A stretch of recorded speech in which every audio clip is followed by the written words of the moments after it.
Hey guys, Desolator Magic back with another great deck idea. This one is absolutely brilliant.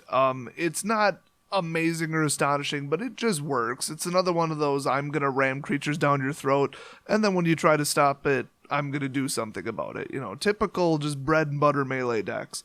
So real creature heavy, which is kind of what OGW does, but not all of these are actually from OGW, so it's actually a really good mix. And this deck takes cheap to brave new levels. I mean, there's like one rare. No, actually, I took that out. I'm looking at the deck list. I didn't even leave the rare in. I think the most expensive card is Retreat to Valakut. So you could pick this up for somewhere between like free and like $8, I think.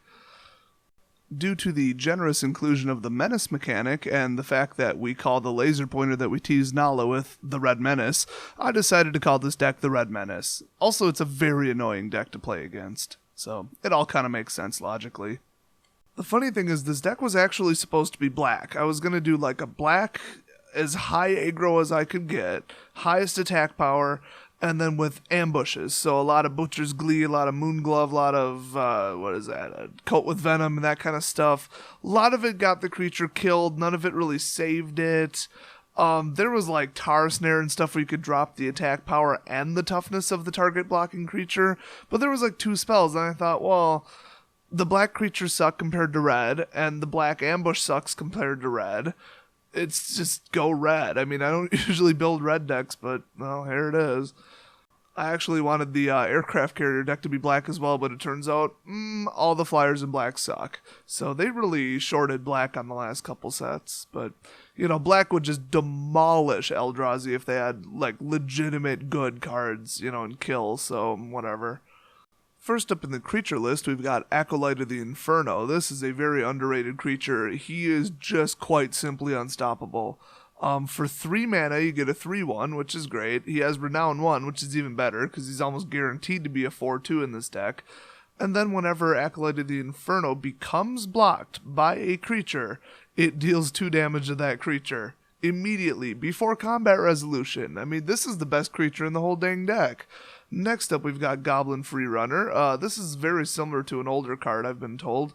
From way back in the day. Now, he does cost 4, so I don't love him, but there's actually only 3 in the deck. His surge cost, though, is what's important. He has Menace, he's a 3/2, and then if you can get away with him for 2, great. If you have to pay 4, whatever, at least he's a 3/2 Menace. So Menace is the big thing in this deck whenever I could get away with it, I guess. Speaking of that, we've got the classic low-end staple, the big old turn 1 guy. That would be Goblin Glory Chaser. He's a 1/1 with Renown 1, and basically if he becomes Renown, he has Menace. So, you know, a 2/2 with Menace, whatever, it's not the biggest deal in the world. He's just nice to get out there on turn 1, a little extra damage. The next creature is a very overlooked but very important component in the deck. It's Hardened Berserker. For 3 mana, you get a 3/2, so that already is pretty good. And then the next spell you cast after he attacks, and it just says this turn, so it's the next spell you cast this turn, costs 1 colorless less to cast. So that could be a creature during your second main phase. It's just the next chronological order spell, but it has to be before the end of the turn. Or you could get away with like a really expensive burn spell for 1 less. Or during your second main phase, you could get out like a 3 cast cost creature with only 2 land on the field. Although you had to have 3 to bring him out. But he's just nice to have because he's a spell cost reducer, which is just gold for the red color in general. Next up, we got the very unusually named War Name Aspirant. I honestly think they forgot to name this creature and then just let it slide because it's like fill in the blank. It's like fill in some sort of war-related name and then aspirant, and they just kind of left it like that. I mean, I don't know what the heck a war name aspirant is. I've never heard of that. I think it's supposed to be like battle-wise aspirant, and then they just didn't fill it in. Regardless, it costs 2 and it's a 2/1. Great, you know, not spectacular, except it has raid. So whenever it enters the battlefield, as long as you attacked with a creature this turn, so second main phase, it comes out with a 1/1 counter on it automatically. And then it has a little bonus. It can't be blocked by creatures with power 1 or less. Not a real big deal in the deck, but it's kind of nice. The deck definitely has a lot of aggression, a lot of high attack power. That's Red's thing. And then a lot of menace. So If they only have 2 potential blockers and you blow away 1, that's it. He's basically unblockable. So the spells are going to help reduce the population on their side of the field, I guess we'll say. We've got the one and only enchantment in the deck first is Retreat to Valakut. This, yeah, it costs 3 to get out. It's actually kind of one of the cheaper retreats, but it has landfall, so it's like a free spell for just dropping in a mountain. I mean, not even a mountain, just any land. It's just mostly mountains. You have a choice. Target creature gets +2/+0 till end of turn, so that's great for a Menace guy. It's great for a smaller guy. It's just plain great. And then your other option is target creature can't block this turn. You mix that with Menace, it's getting through. You're just sailing through. That's why I wish I could find 4 or 5 Menace creatures. But I think the deck will work regardless, and I think this was a good choice to put 4 of in. Starting off the spells, we've got Brute Strength from OGW, love it. For 2, target creature gets +3/+1 against trample until end of turn. So that's kind of like Suicide Ambush, but if by some coincidence you were going to trade, and then I guess you +1 is toughness, he might survive. Otherwise, it's just jack up the power, trample past the guy, you know. He could also, if it's like a 3/3 or whatever, I don't know, 3/1, whatever it is, you could take out a 6 toughness creature with this. So it's kind of a kill ambush. It's kind of like maybe a finisher. I mean, it's just a nice spell. And then we've got the practically identical, but trample-less, Titan Strength. So this is +3/+1, kind of the same deal, like I'm going to just take out a giant creature, or I'm going to add enough damage for lethal. It only costs 1. I mean, they both only cost, actually Brute Strength costs 2. But this one you get to scry 1, so you get to fix your next turn, theoretically. So they're both very nice. I mean, 3 damage is no joke, and they're just perfect ambush spells. Next up, we've got just a real basic spell, Fiery Impulse. It's from Origins. It's a common. Almost every card in this whole dang deck is a common, so that works. And it just deals 2 damage to target creature. The reason it costs 1 and that it's an instant is because you can't hit the player with it. So you're not going to burn them. You're not just going to say, oh, I've got 6 mana, they're down to like 7, boom, win the game. So a little disadvantage there, but you're going to be swinging away every single turn. It shouldn't be a problem. Of course, it has Spell Mastery. If you have 2 or more instant or sorcery cards in a graveyard, which you probably will, then it deals 3 damage to the creature instead. So, I mean, a 3-for-1 special is pretty good. Next up, we've got one of my favorite all-time spells in red, even though I don't play red that often. That's Roast.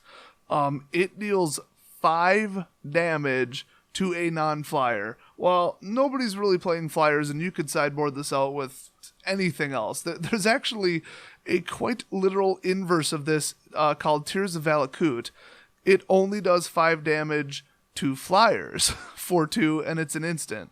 So there's your sideboard. I mean, Tears of Valakut, obvious sideboard card. I just think 5 damage is just outrageous. You could kill anything. I mean, I've chained 2 of these together and taken out like a Mana Gorger Hydra with it. It's just outrageous. I mean, people just don't understand 5 damage for 2, how that's like a good thing. I mean, it's right up there with Lightning Bolt, honestly. And the final spell in the deck list, and the final card in the deck list, pretty much, not counting the lands, is Sure Strike, the absolute king of ambush, because target creature gets +3/+0. The 0 does not matter at all because it gains first strike until end of turn. You could put this on a Menace guy, you could put this on a non-Menace guy, you could put this on anybody. Let's say you put it on a 3/1, well now he's 6/1 first strike. That creature that's blocking him is dead. I mean, that is absolutely guaranteed, and even if you're unblocked, that's 3 extra damage for 2. So that's why you don't need direct burn. This is actually better than direct burn because you could hit the player, or you could get rid of a creature. It's kind of like a Crater Claws or, you know, something like that. A little bit, I guess. So that rounds out the deck. It's just nothing but swing with creatures, ambush, get theirs out of the way, and keep hitting them. I mean, real simple red strategy. The lands are 18 mountains, of course, and then 4 Looming Spires. Looming Spires, when it comes into play, yeah, it's tapped, but whatever. And then you get +1/+1 and first strike on target creature. So, you know, little toughness boost, whatever, +1 and then first strike, that's huge. The only problem is they see it coming. You can't really drop this in the middle of combat. But, you know, it's just one more reason not to block a creature. So the way a typical game will go, I think, is you swing, they take a couple hits, then they realize they're down to like 12 life, and then they start getting serious and blocking, and that's when you just blow them away. I mean, even if you have to hit them with Roast after combat, you could blow away any amount of toughness with this deck, so just nothing can block this. The only thing that it can't handle is swarms of tokens, which isn't really a big deck right now, but there's all kinds of like deal 1 damage across the board spells, so I would primarily put stuff like that in the sideboard. This deck consists of 60 total cards with 22 lands, which is a 36.6% land percentage, a little bit above average, because the cast cost of the deck is a little bit above average. You cannot not get to 3 land. That would be really, really, really bad. And if you just hold at 4, it's going to be a little tough too. So you really want to keep consistently drawing land, because your creatures should stay on the field for a while. The average cast cost of the deck is 2.71, which is pretty high for red, but red's kind of expensive right now. It's not like a cheap super just speed burn, because that would just demolish Eldrazi, and they didn't want that to happen. This deck is painfully obvious in how it operates, but I might throw up some, I don't know, some X-Mage gameplay footage anyway, because the computer could easily run this deck. Theoretically, it's not very opportune with its spell usage, I've noticed, but you never know. I mean, if it knows it could grant somebody first strike with an instant, it usually does it and at the right time. Otherwise, I'll play it, and then I've got a deck that just a monkey could run, so obviously the computer could run it, and that's my blue-white aggro deck. I seem to be kind of putting everything up against that, because it's just a bunch of 2/1 for 1 creatures and like 3/1 for 2 or whatever. So it's kind of like the deck from hell when it comes to like big creature melee battles, because they will just come out super quick 2 per turn and just crush you. So if this can beat it, I'll be very happy, and I'm very confident that it can. So look for that if I feel like filming it tomorrow. Otherwise, I don't really need to show off how this deck works. It's pretty obvious. So feel free to bring it to F&M and just roast everybody. Have fun, and I'll see you guys next video.